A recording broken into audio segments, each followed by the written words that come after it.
بسم اللہ الرحمن الرحیم۔ السلام علیکم ورحمۃ اللہ وبرکاتہ۔ معزز ناظرین، مجنون کا اصل نام کیا تھا؟ مجنون کو لوگ مجنون کیوں کہتے تھے؟ مجنون نے کس کو اور کیوں یہ بات کہی کہ حکومت لیلا کو سجتی ہے؟ آج ہم آپ لوگوں کو اسی ویڈیو میں بتائیں گے، مگر ویڈیو میں آگے بڑھنے سے پہلے اگر آپ ہمارے چینل پر نئے ہیں تو برائے مہربانی ہمارا چینل انفو ابن نعمان سبسکرائب کریں، جہاں آپ کو بالخصوص اسلامک ہسٹری اور بالعموم دنیا بھر کے منفرد معلومات پر مبنی ویڈیوز ملتی رہیں گے۔ معزز ناظرین، مجنون کا اصل نام کیس تھا۔ لوگ مجنون کو مجنون کیوں کہتے تھے، اس کا واقعہ کچھ یوں ہے۔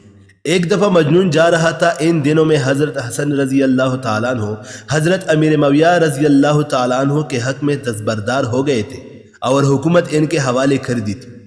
مجنون کے ساتھ ملاقات ہوئی، سلام جواب ہوا۔ حضرت حسن رضی اللہ تعالیٰ عنہ نے فرمایا کہ میں خلافت سے دستبردار ہو گیا ہوں اور میں نے حکومت انہوں کو دی جن کو سجتی ہے۔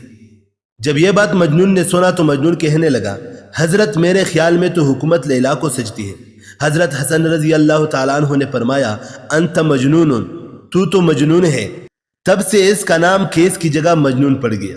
ایک مرتبہ اس کے باپ نے کہا، بیٹا بہت بدنامی ہو گئی ہے، لہٰذا دعا مانگ کر کہ اے اللہ لیلا کی محبت میرے دل سے نکال دیجئے، ختم کر دیجئے۔ مجنون نے فوراً ہاتھ اٹھائے اور دعا مانگی، اللہم زدنی حب لیلا، اے اللہ لیلا کی محبت کو میرے دل میں اور بڑھا دیجئے۔ معزز ناظرین، یہ ایک انسان تھا کہ انسان کی محبت میں اتنا غرق تھا۔ اگر انسان اللہ رب العزت کے ساتھ حقیقی محبت شروع کرے تو آپ خود سمجھ سکتے ہیں کہ وہ انسان کس مقام تک جائے گا۔